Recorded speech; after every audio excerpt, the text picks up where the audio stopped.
Bismillahirrahmanirrahim. Assalamualaikum warahmatullahi wabarakatuh. Waalaikumsalam warahmatullahi wabarakatuh.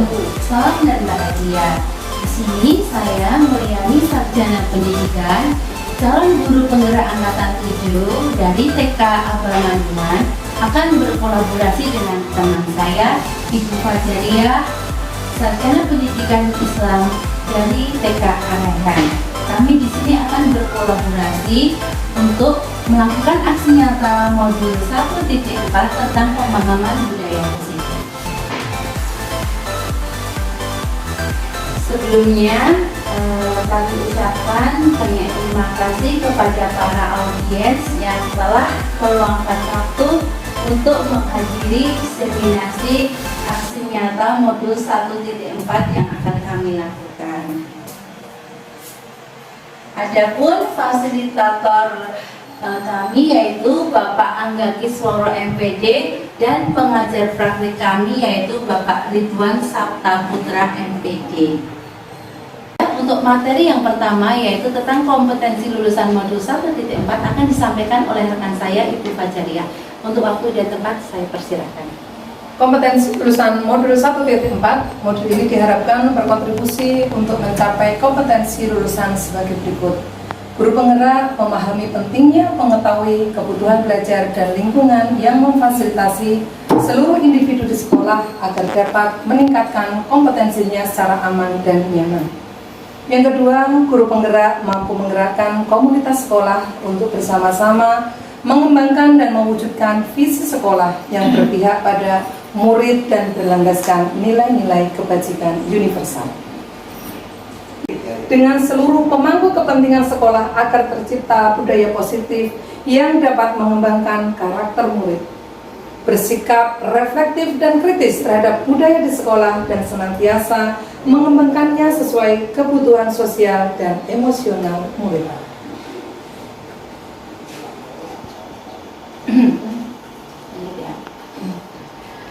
Oke, sekarang kita akan menuju pertanyaan ya.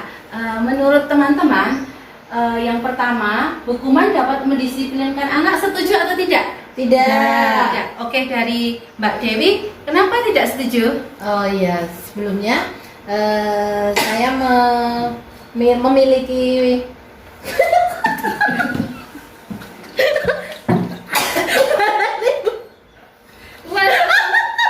ini langsung saya jawab. Oh iya. Langsung jawab. Oke. Sebelumnya saya memiliki jawaban tidak setuju karena menurut saya dengan menghukum anak itu tidak menyelesaikan masalah. Anak hanya akan menerima hukuman saja, tetapi dia tidak tahu alasan kenapa dia mendapatkan hukuman tersebut. Seharusnya kita memberikan alasannya kenapa kita memberikan hukuman itu. Kemudian kita memberikan masukan-masukan kepada anak bahwa yang telah dilakukan itu adalah salah, baru kita memberikan hukuman. Jadi tidak langsung memberikan hukuman begitu saja. Gitu. Terima kasih Mbak Dewi, jawabannya yang sangat bagus sekali. Teman-teman, tadi ada juga yang menjawab setuju. Mbak Evana, saya bisa minta penjelasannya kenapa memilih setuju dengan memberikan hukuman dapat mendisiplinkan anak. Sebelumnya untuk kaitannya dengan hukuman dapat mendisiplinkan anak, yang pertama sebelum ada hukuman itu tadi sudah disampaikan Bu Dewi bahwa hukuman itu akan diberikan ketika memang sudah disampaikan dulu ada konsekuensi dari setiap apa yang dilakukan gitu. Jadi dan hukuman itu kan tergantung jenisnya apa gitu. Ketika hukuman itu jenisnya bisa mendidik dan memberikan skill yang baik pada anak, kenapa tidak? Gitu.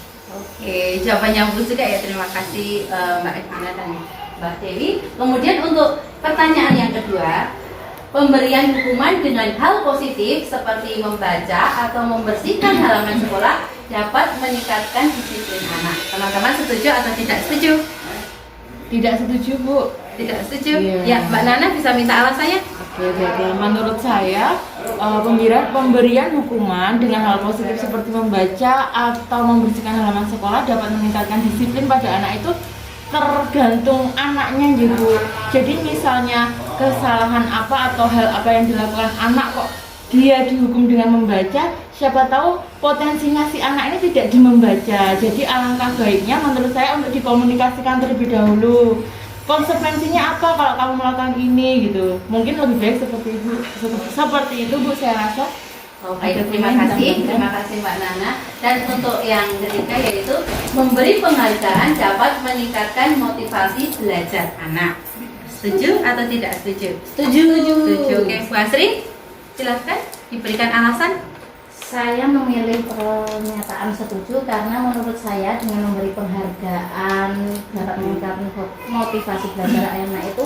Penghargaan tidak hanya berupa barang atau apa yang tapi dengan apa itu loh jenis pujian. Nah, dengan pujian itu bisa meningkatkan motivasi belajar anak.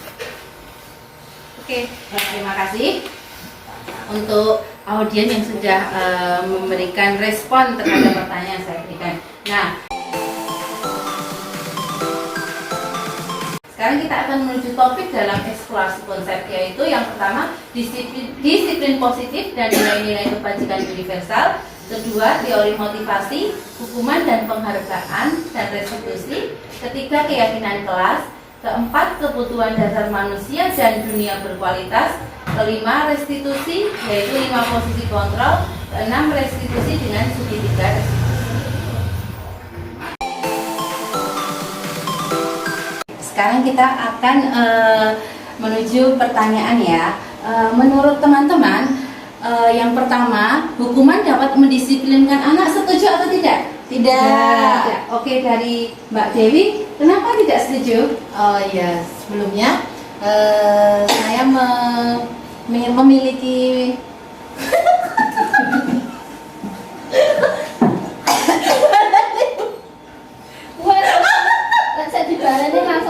oh ya. Oke. Sebelumnya saya memiliki jawaban tidak setuju karena menurut saya dengan menghukum anak itu tidak menyelesaikan masalah. Anak hanya akan menerima hukuman saja, tetapi dia tidak tahu alasan kenapa dia mendapatkan hukuman tersebut. Seharusnya kita memberikan alasannya kenapa kita memberikan hukuman itu, kemudian kita memberikan masukan-masukan kepada anak bahwa yang telah dilakukan itu adalah salah, baru kita memberikan hukuman. Jadi tidak langsung memberikan hukuman begitu saja. Terima kasih Mbak Dewi, jawabannya sangat bagus sekali. Teman-teman, tadi ada juga yang menjawab setuju. Mbak Evana, saya bisa minta penjelasannya kenapa memilih setuju dengan memberikan hukuman dapat mendisiplinkan anak. Sebelumnya untuk kaitannya dengan hukuman dapat mendisiplinkan anak, yang pertama sebelum ada hukuman itu tadi sudah disampaikan Bu Dewi bahwa hukuman itu akan diberikan ketika memang sudah disampaikan dulu ada konsekuensi dari setiap apa yang dilakukan. Jadi dari hukuman itu kan tergantung jenisnya apa. Ketika hukuman itu jenisnya bisa mendidik dan memberikan skill yang baik pada anak, kenapa tidak? Oke, jawaban yang bagus juga ya. Terima kasih Mbak Evana dan Mbak Dewi. Kemudian untuk pertanyaan yang kedua, pemberian hukuman dengan hal positif seperti membaca atau membersihkan halaman sekolah dapat meningkatkan disiplin anak. Teman-teman setuju atau tidak setuju? Tidak setuju, Bu. Tidak setuju. Ya, Mbak Nana bisa minta alasannya? Menurut saya, pemberian hukuman dengan hal positif seperti membaca atau membersihkan halaman sekolah dapat meningkatkan disiplin pada anak itu tergantung anaknya gitu. Jadi misalnya kesalahan apa atau hal apa yang dilakukan anak kok dia dihukum dengan membaca, siapa tahu potensinya si anak ini tidak membaca. Jadi alangkah baiknya menurut saya untuk dikomunikasikan terlebih dahulu. Konsekuensinya apa kalau kamu melakukan ini gitu. Mungkin lebih baik seperti itu Bu, saya rasa. Oh, baik, terima kasih Mbak Nana. Dan untuk yang ketiga yaitu memberi penghargaan dapat meningkatkan motivasi belajar anak. Setuju atau tidak setuju? Setuju. Oke, Bu Asri, Silahkan diberikan alasan. Saya memilih pernyataan setuju karena menurut saya dengan memberi penghargaan dapat meningkatkan motivasi belajar anak itu. Penghargaan tidak hanya berupa barang atau apa yang pokoknya tapi dengan apa itu loh jenis pujian. Nah, dengan pujian itu bisa meningkatkan motivasi belajar anak. Oke, terima kasih untuk audien yang sudah memberikan respon terhadap pertanyaan yang saya berikan. Nah, sekarang kita akan menuju topik dalam eksplorasi konsep, yaitu yang pertama disiplin positif dan nilai-nilai kebajikan universal. Kedua, teori motivasi, hukuman dan penghargaan dan restitusi. Ketiga, keyakinan kelas. Keempat, kebutuhan dasar manusia dan dunia berkualitas. Kelima, restitusi, yaitu 5 posisi kontrol. Keenam, restitusi dengan segitiga restitusi. Eksplorasi konsep, yaitu yang pertama yaitu disiplin positif dan nilai-nilai kebajikan universal. 2, 3. Nah, sekarang kita akan masuk di perubahan paradigma. Saya sedikit mempunyai permainan ya teman-teman. Nah, yaitu kegiatan kita yaitu tentang kepalan tangan. Nah, di sini saya mempunyai secari kertas ya. Nanti saya akan meminta bantuan teman 2 orang. Siapa yang mau siapa yang mau membantu saya? Oke, Mbak Asri dan Mbak Dewi ya. Nah, nanti Mbak Asri ya. Mbak Asri silakan tulis secara kertas benda yang sangat penting dalam hidup Mbak Asri. Nah, kemudian ya ditulis kemudian dilipat dan digenggam dalam kepalan tangan. Oke, Bu Dewi jangan lihat ya. Oh iya, oke.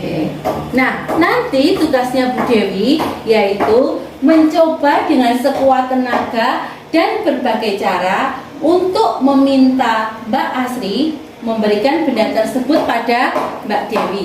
Mbak Dewi bisa membujuk, mengancam, menghardik, merayu, menyuap, apa saja agar Mbak Asri dapat membuka kepalan tangannya. Oke, coba sekarang silakan Mbak Dewi praktekkan bagaimana cara membujuk Mbak Asri agar mau membuka kepalan tangannya.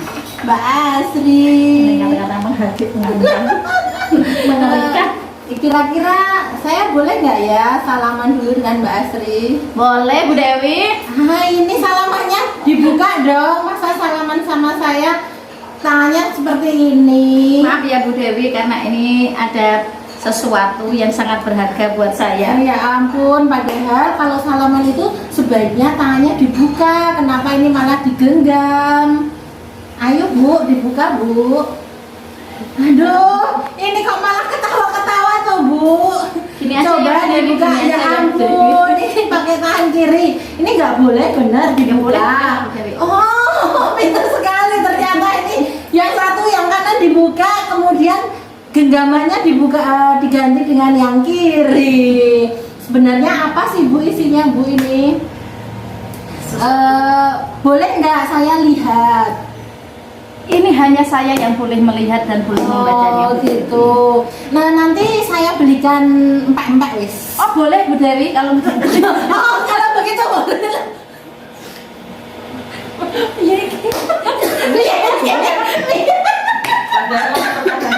Kamu harus mempertahankan. Ayo, aku bukan gadis murahan. Piye Bu?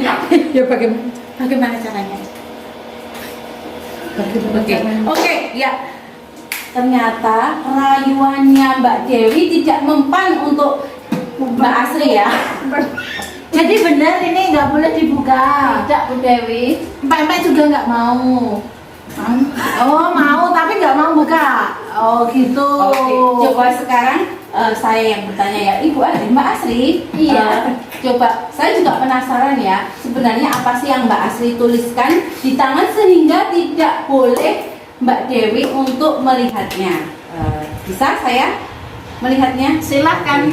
Oke, terima kasih. Ternyata yang ditulis Mbak Asri adalah buku harian. Oh, benar saja, pantas saja orang lain tidak boleh melihat ya, karena buku harian memang hanya untuk diri sendiri. Ya, seperti itu ya. Jadi ini merupakan suatu perubahan paradigma ya. Next. Oke, nah sekarang kita masuk pada perubahan paradigma teori kontrol atau teori pilihan atau ilusi kontrol. Yang pertama yaitu ilusi guru mengontrol murid, kemudian ilusi bahwa kritik dan membuat orang merasa bersalah dapat menguatkan karakter. Ketiga, ilusi bahwa semua penguatan positif, efektif dan bermanfaat. Yang keempat yaitu ilusi bahwa orang dewasa memiliki hak untuk memaksa. Nah, kemudian perubahan paradigma stimulus respon atau teori kontrol yaitu siapa sesungguhnya yang memiliki kontrol. Pertama, stimulus respon, kita mencoba mengubah agar orang berpandangan sama dengan kita. Nah, teori kontrolnya yaitu pilihannya kita berusaha memahami pandangan orang lain tentang dunia. Kedua, perilaku buruk dilihat sebagai suatu kesalahan. Nah, teori kontrolnya yaitu semua perilaku memiliki tujuan. Ketiga, stimulus respon yaitu orang lain bisa mengontrol saya. Dan teori kontrol yang kita pilih hanya Anda yang bisa mengontrol diri Anda. Seperti yang Mbak Asri lakukan tadi, hanya Mbak Asri yang bisa seperti permainan kepalan tangan kita tadi itu. Jadi memang hanya Mbak Asri memilih teori kontrol hanya Anda yang bisa mengontrol diri Anda. Kemudian saya bisa mengontrol orang lain. Teori kontrolnya Anda tidak bisa mengontrol orang lain. Selanjutnya pemaksaan ada pada saat bujukan gagal. Teori kontrolnya kolaborasi dan konsensus menciptakan pilihan-pilihan baru. Model berpikir menang atau kalah menjadi model berpikir menang dan menang. Nah, di sini disiplin positif yaitu teori kontrol atau teori kontrol yang disampaikan oleh Dr. William Glasser.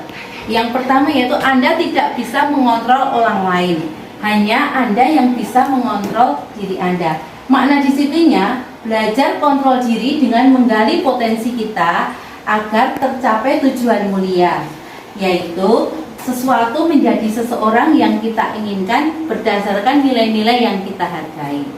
Kemudian semua perilaku memiliki tujuan. Nah, di sini ada teori motivasi. Satu, untuk menghindari hukuman. Kedua, untuk mendapatkan imbalan. Ketiga, untuk menghargai diri sendiri.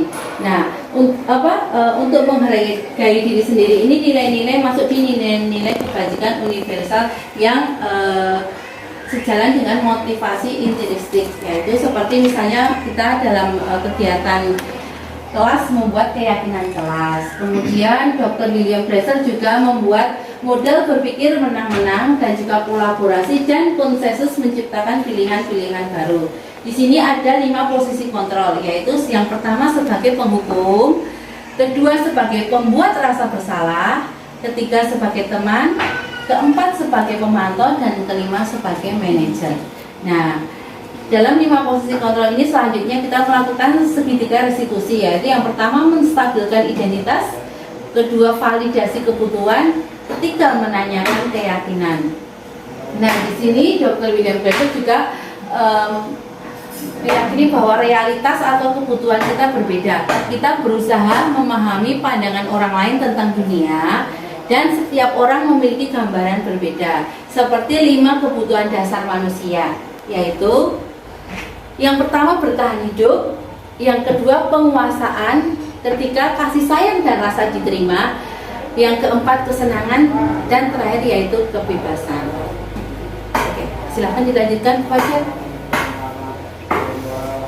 Selanjutnya, apakah makna disiplin itu? Nah, berasal dari bahasa Latin gitu ya, disiplina, yang artinya belajar. Makna asal dari kata disiplin berkonotasi dengan disiplin diri dari murid-murid Socrates dan Plato. Disiplin diri membuat orang menggali potensinya menuju sebuah tujuan apa yang dihargai. Namun dalam budaya kita, makna kata disiplin telah berubah menjadi sesuatu yang dilakukan seseorang pada orang lain untuk mendapatkan kepatuhan, yang mana kecenderungan umum adalah menghubungkan kata disiplin dengan ketidaknyamanan, bukan dengan apa yang kita hargai ataupun pencapaian suatu tujuan yang mulia. Nah, nilai-nilai kebajikan universal di sini maksudnya adalah sifat-sifat positif manusia yang merupakan tujuan mulia yang ingin dicapai setiap individu. Nah, sedangkan nilai-nilai tersebut bersifat universal. Maka dari itu universal dan lintas bahasa, suku bangsa, agama maupun latar belakang.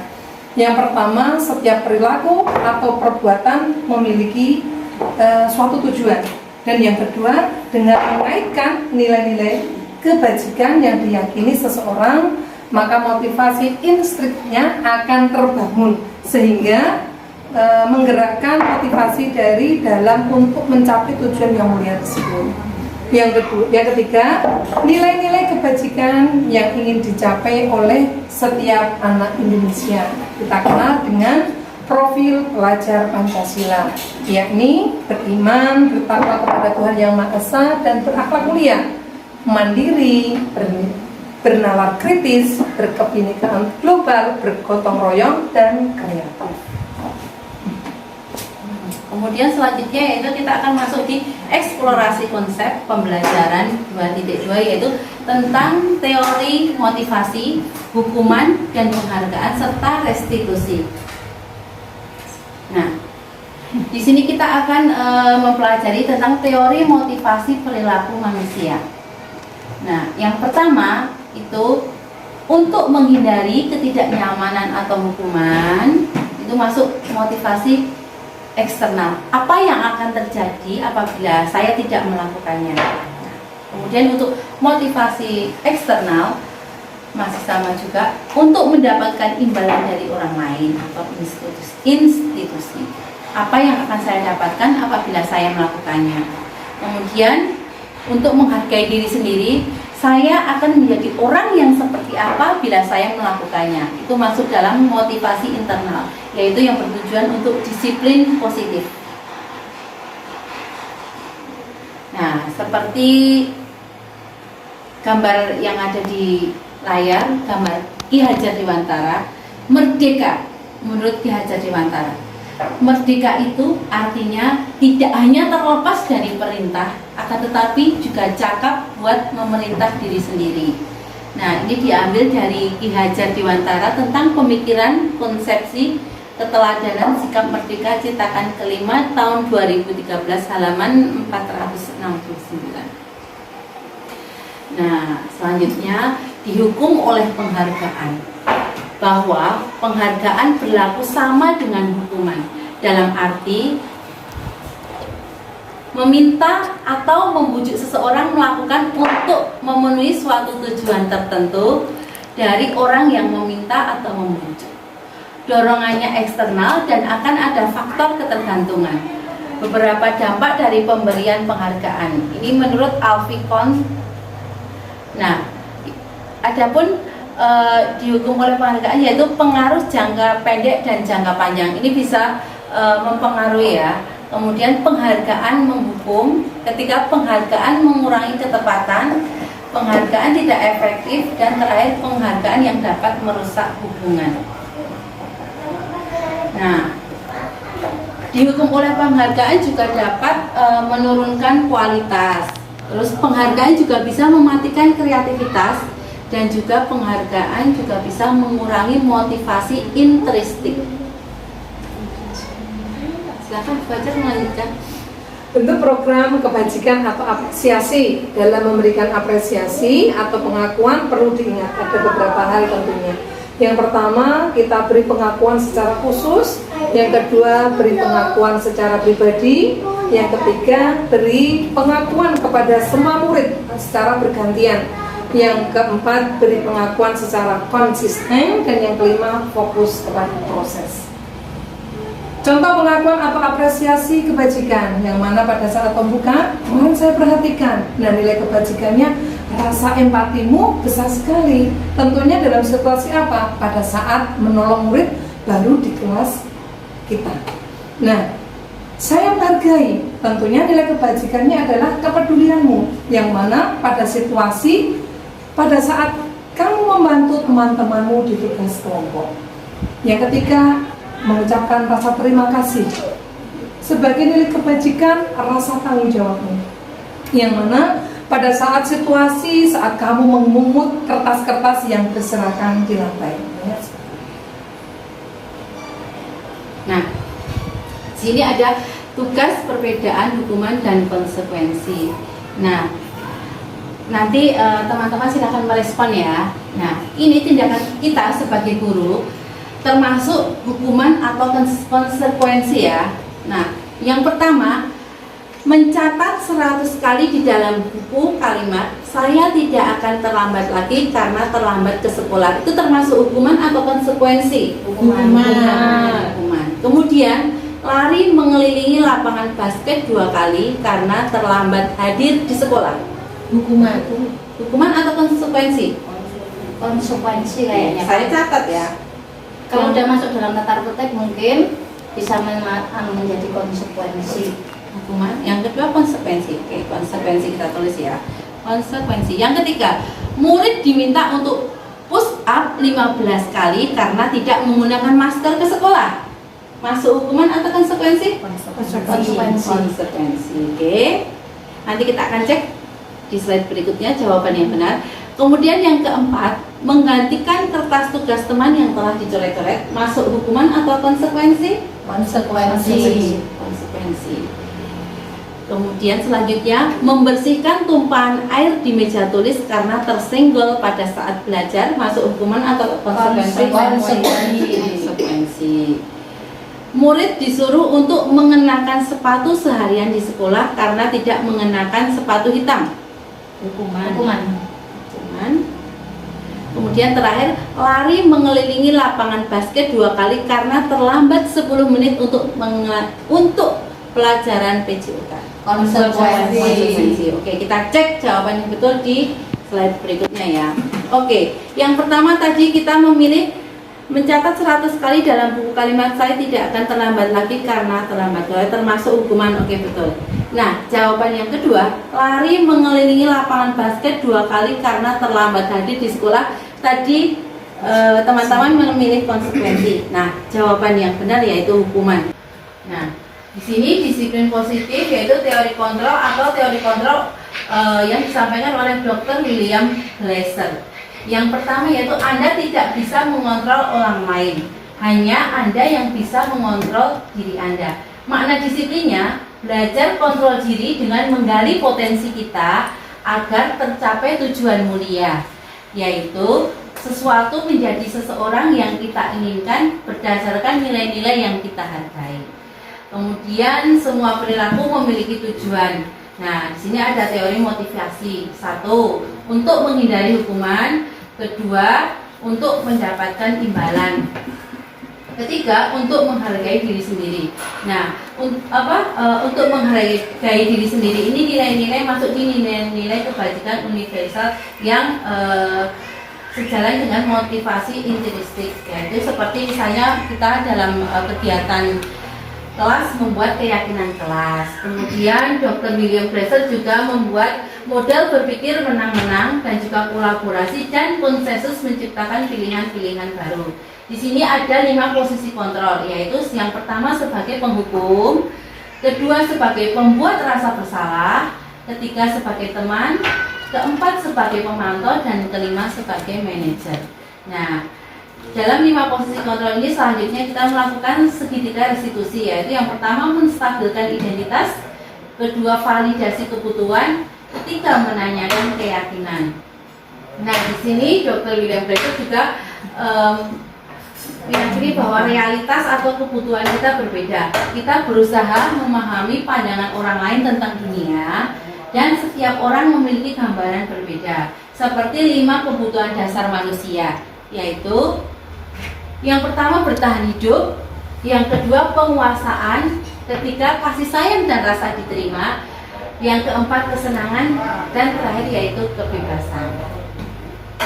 Silakan dilanjutkan, Pak. Selanjutnya, apakah makna disiplin itu? Nah, berasal dari bahasa Latin gitu ya, disiplina, yang artinya belajar. Makna asal dari kata disiplin berkonotasi dengan disiplin diri dari murid-murid Socrates dan Plato. Disiplin diri membuat orang menggali potensinya menuju sebuah tujuan apa yang dihargai.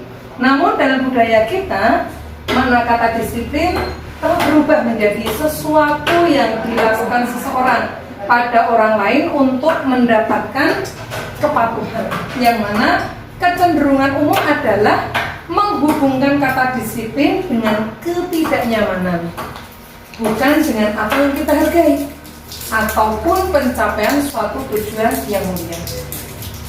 Nah, nilai-nilai kebajikan universal di sini maksudnya adalah sifat-sifat positif manusia yang merupakan tujuan mulia yang ingin dicapai setiap individu. Nah, sedangkan nilai-nilai tersebut bersifat universal. Maka dari itu universal dan lintas bahasa, suku bangsa, agama maupun latar belakang. Yang pertama, setiap perilaku atau perbuatan memiliki suatu tujuan. Dan yang kedua, dengan mengaitkan nilai-nilai kebajikan yang diyakini seseorang, maka motivasi instruknya akan terbangun sehingga menggerakkan motivasi dari dalam untuk mencapai tujuan yang mulia tersebut. Yang ketiga, nilai-nilai kebajikan yang ingin dicapai oleh setiap anak Indonesia kita kenal dengan profil pelajar Pancasila, yakni beriman, bertakwa kepada Tuhan Yang Maha Esa dan berakhlak mulia, mandiri, bernalar kritis, berkebinekaan global, bergotong royong dan kreatif. Kemudian selanjutnya yaitu kita akan masuk di eksplorasi konsep pembelajaran 2.2, yaitu tentang teori motivasi, hukuman dan penghargaan serta restitusi. Nah, di sini kita akan mempelajari tentang teori motivasi perilaku manusia. Nah, yang pertama itu untuk menghindari ketidaknyamanan atau hukuman, itu masuk motivasi eksternal. Apa yang akan terjadi apabila saya tidak melakukannya? Kemudian untuk motivasi eksternal masih sama juga, untuk mendapatkan imbalan dari orang lain atau institusi.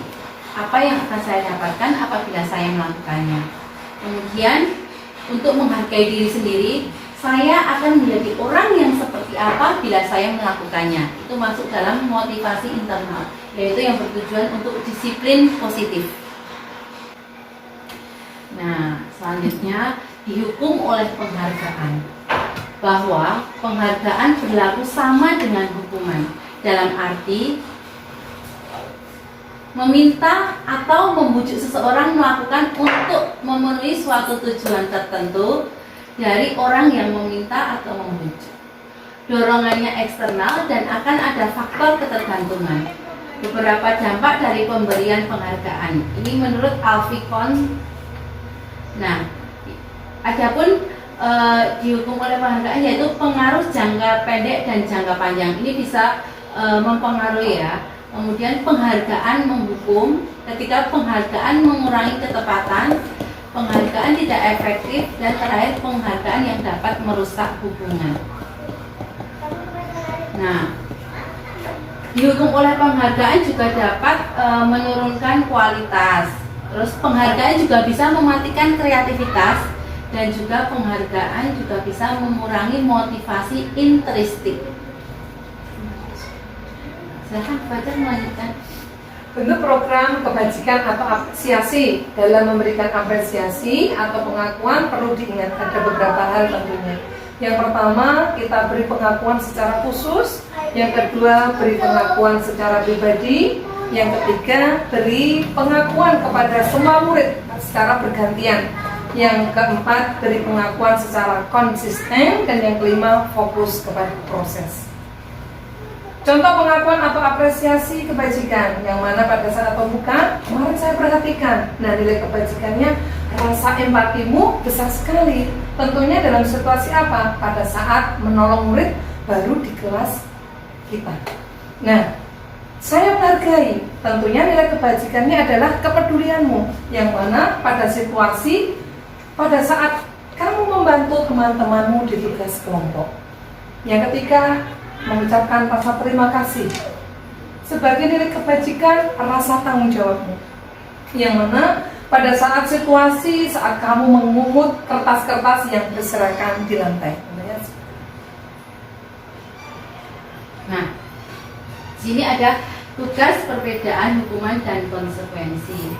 Nah, nanti teman-teman silahkan merespon ya. Nah, ini tindakan kita sebagai guru, termasuk hukuman atau konsekuensi ya.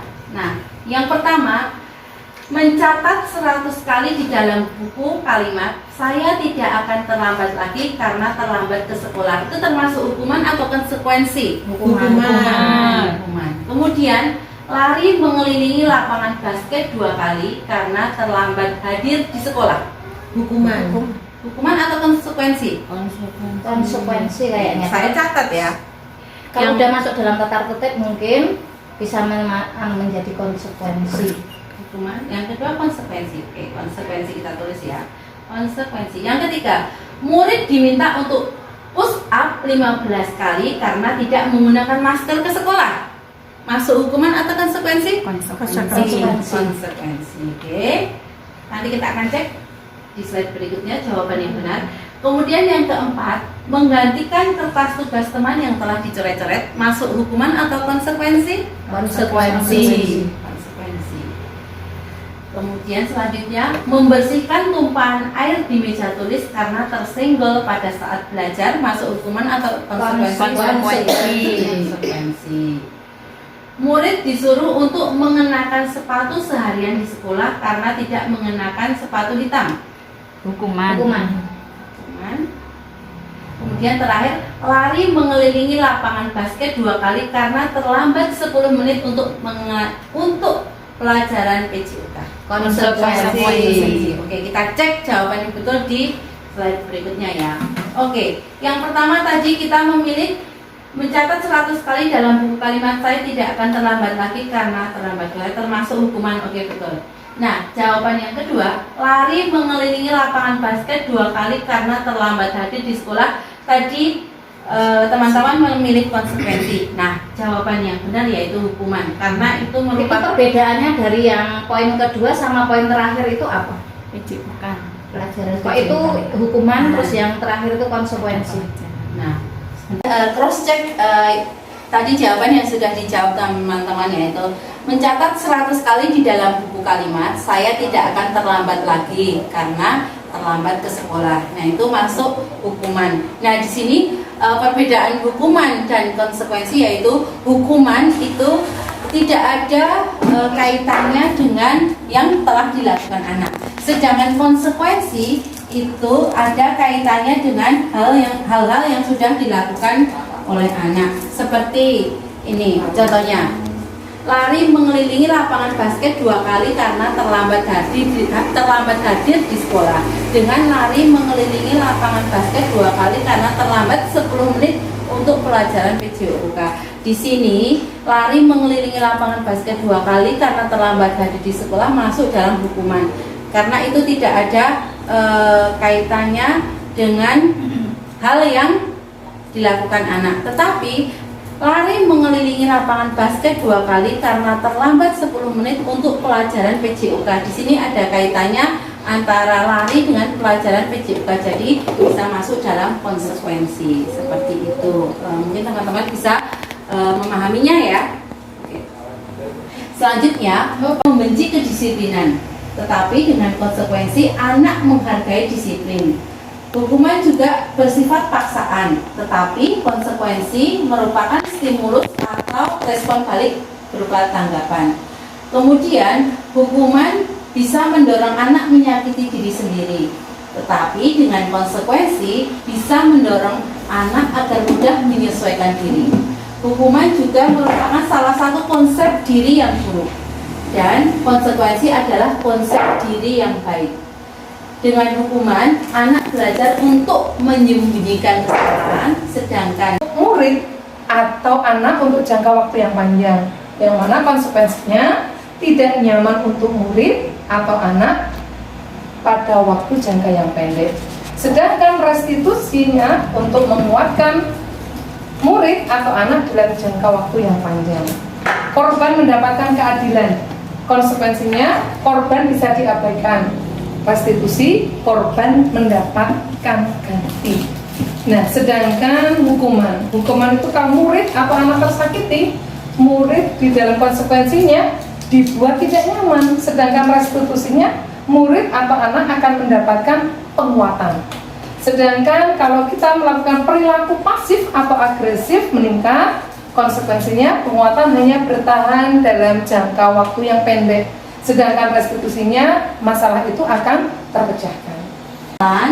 Kamu bukan satu-satunya yang pernah melakukan ini, dan dalam menanyakan keyakinan, nilai-nilai apa yang telah kita sepakati, serta kamu ingin menjadi orang yang seperti apa. Untuk menstabilkan identitas, itu untuk membuat anak-anak yang merasa gagal karena berbuat salah menjadi positif terhadap dirinya. Seperti ketika guru berkata, berbuat salah itu hal yang manusiawi. Tidak ada manusia yang sempurna. Bapak Ibu juga berbuat salah. Kita pasti bisa menyelesaikan permasalahan ini. Bapak dan Ibu tidak tertarik untuk mencari tahu siapa saja yang benar, siapa yang salah. Bapak Ibu lebih tertarik untuk menyelesaikan masalah. Dan kalau kamu menyalahkan dirimu sendiri terus-menerus, apakah kamu bersikap baik pada dirimu sendiri? Itu masuk dalam menstabilkan identitas. Kemudian untuk validasi kebutuhan, itu membantu murid untuk mengenali basic atau need atau kebutuhan dasar yang ingin dipenuhinya ketika melakukan kesalahan itu. Pada dasarnya setiap tindakan manusia tujuannya adalah memenuhi basic needs. Apakah itu power, freedom, love, and belonging, fun, atau survival. Nah, guru berkata, kamu bisa saja kan melakukan hal yang lebih buruk, tapi kamu tidak melakukannya kan? Nah, pertanyaan-pertanyaan yang diajukan biasanya dikemukakan oleh seorang pemantau atau manajer.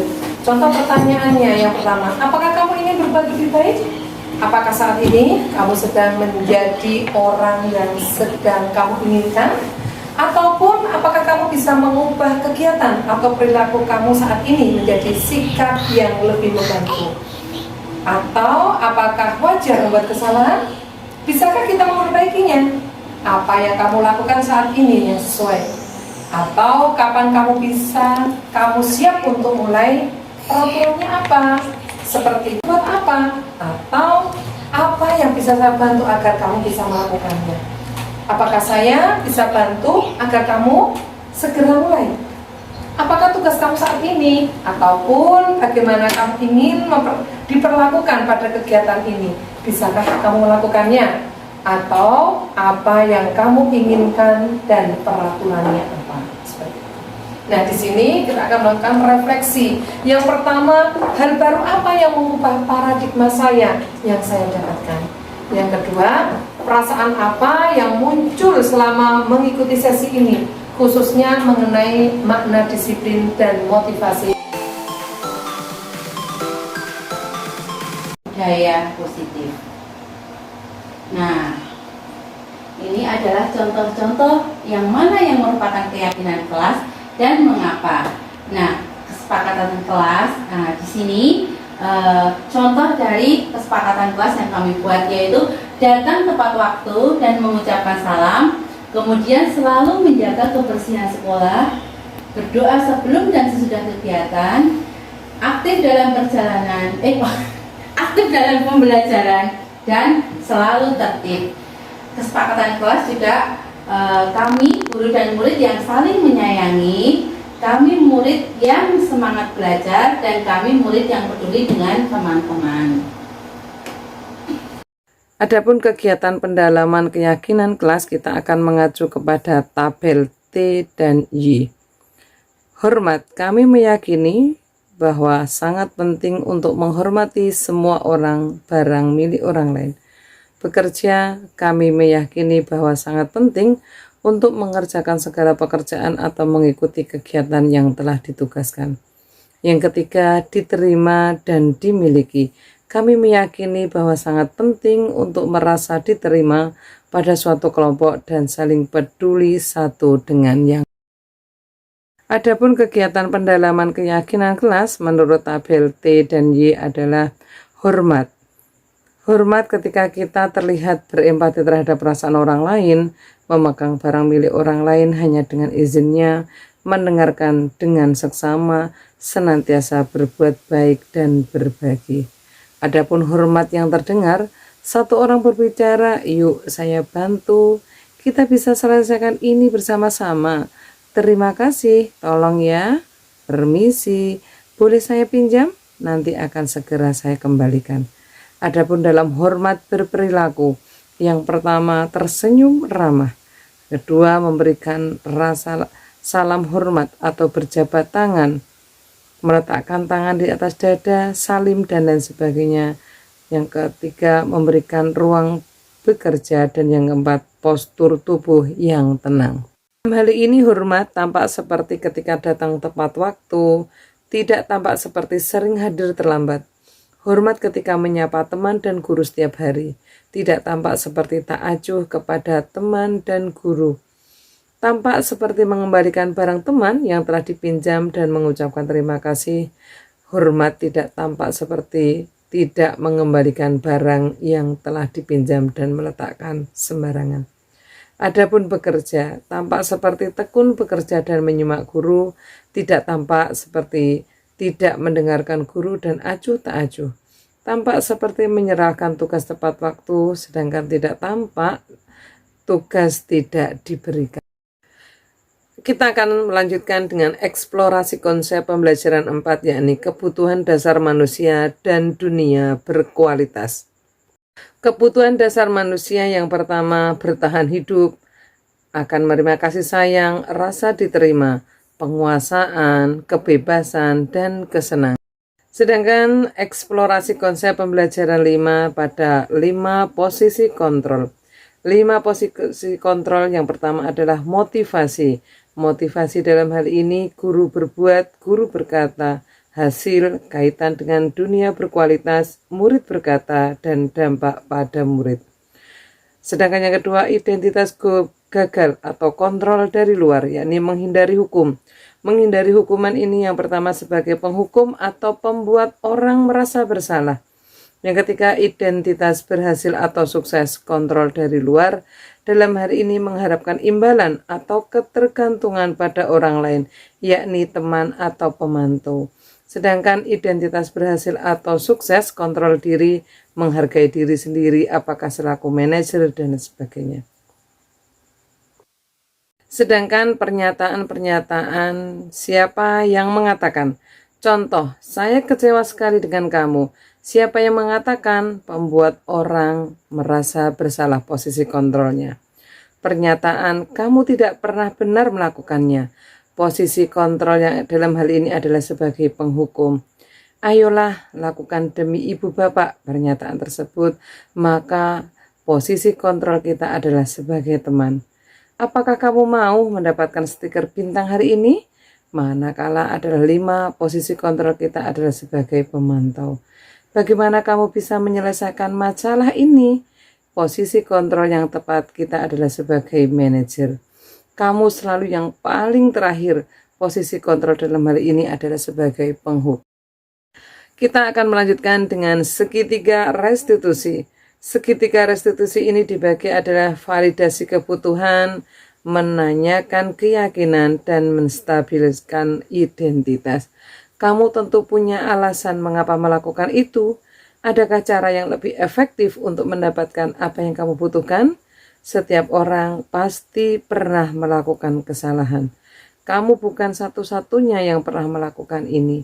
Kamu ingin menjadi orang yang seperti apa? Nilai-nilai apa yang telah kita sepakati? Untuk membuat anak yang merasa gagal karena berbuat salah menjadi positif terhadap dirinya, menstabilkan identitas, guru berkata, berbuat salah itu hal yang manusiawi. Tidak ada manusia yang sempurna. Bapak Ibu juga buat salah. Kita pasti bisa menyelesaikan permasalahan ini. Bapak Ibu tidak tertarik untuk mencari tahu siapa yang benar, siapa yang salah. Bapak Ibu lebih tertarik untuk menyelesaikan masalah. Kalau kamu menyalahkan dirimu sendiri terus-menerus, apakah kamu bersikap baik pada dirimu sendiri? Dan pada validasi kebutuhan, membantu murid mengenali basic need atau kebutuhan dasar yang ingin dipenuhinya ketika melakukan kesalahan itu. Pada dasarnya setiap tindakan manusia tujuannya adalah apakah itu power, freedom, love, and belonging, fun. Guru berkata, kamu bisa saja melakukan hal yang lebih buruk, tapi kamu tidak melakukannya kan? Kamu pasti punya alasan mengapa melakukannya. Apa yang penting bagi kamu? Kamu boleh tetap berusaha menjaga sikap itu, tapi tambahkan sikap yang lain, yang baru. Maukah kamu belajar cara lain untuk mendapat yang kamu butuhkan tanpa harus memukul? Apakah kamu bisa melakukan dengan lebih baik besok lagi? Dan tentang anak melihat kesalahannya dihubungkan dengan norma sosial dan nilai-nilai yang mendasari manusia berinteraksi dengan orang lain. Dalam hal ini adalah menanyakan keyakinan. Guru berkata, apa nilai yang kita percaya di kelas atau sekolah kita? Nilai-nilai universal apa yang telah kita sepakati? Kelas yang ideal itu seperti apa sih? Kamu ingin jadi anak seperti apa? Apa yang kamu rasakan ketika kamu melakukan itu? Kamu menjadi orang-orang yang seperti apa? Intervensi 30 detik. Intervensi ini bisa membantu murid kembali ke tujuan semula dengan cukup singkat dan dengan cara non-konfrontatif. Pertanyaan-pertanyaan yang diajukan biasanya dikemukakan oleh seorang pemantau dan manajer. Dalam hal ini contohnya, apakah kamu ingin berbuat lebih baik? Apakah saat ini kamu sedang menjadi orang yang sedang kamu inginkan? Yang ketiga, apakah kamu bisa mengubah kegiatan atau perilaku kamu saat ini menjadi sikap yang lebih membantu? Apakah wajar membuat kesalahan? Bisakah kita memperbaikinya? Apa yang kamu lakukan saat ini yang sesuai? Oke. Kapan kamu siap untuk mulai? Peraturannya apa? Sepertinya kamu punya masalah. Saya bisa bantu apa? Dan lain sebagainya. Refleksi. Ada 4 hal tentang refleksi. Yang pertama, hal baru apa yang mengubah paradigma saya yang saya dapatkan? Kedua, perasaan apa yang muncul selama mengikuti sesi ini? Yang ketiga, peran Among seperti apakah yang saya telah lakukan selama mengikuti modul ini? Yang keempat, Atau saya akan menjadi Among yang seperti apakah setelah mengikuti modul ini? Teman-teman akan ada yang ditanyakan? Oke, dari Mbak Asli dulu mungkin. Ya, izinkan saya bertanya. Di sini saya akan tanya tentang budaya positif yang sudah diterapkan di dalam kelas. Oke, baik, langsung saya jawab pertanyaannya ya. Contoh-contoh budaya positif yang sudah saya terapkan di kelas itu seperti misalnya membiasakan anak untuk membuang sampah di tempatnya, selalu mengembalikan mainan setelah selesai bermain, kemudian selalu menjaga kebersihan kelas, dan juga membiasakan antri, cuci tangan sebelum makan dan setelah bermain. Nah, mungkin contoh-contoh lainnya masih banyak yang bisa diterapkan ya, tapi itu contoh sedikit dari saya. Kita lanjut ke pertanyaan selanjutnya. Tadi Mbak Nana silakan. Ya, sebelumnya terima kasih atas waktu yang diberikan kepada saya. Di sini saya akan bertanya tentang posisi kontrol ya Bu. Dari yang Bu Yani dan Bu Fajar sampaikan tadi, posisi kontrol apakah yang sekiranya paling baik diterapkan guru saat menghadapi permasalahan yang ada di sekolah? Terima kasih. Terima kasih Bu Nana yang sudah menyampaikan pertanyaan. Posisi apakah seorang guru yang pilihan seorang guru sebagai posisi kontrol yang mana? Nah, kalau menurut saya posisi seorang manajer, karena posisi manajer itu posisi yang mencakup semuanya. Yang pertama, posisi yang paling tertinggi dan posisi bijaksana. Mungkin ini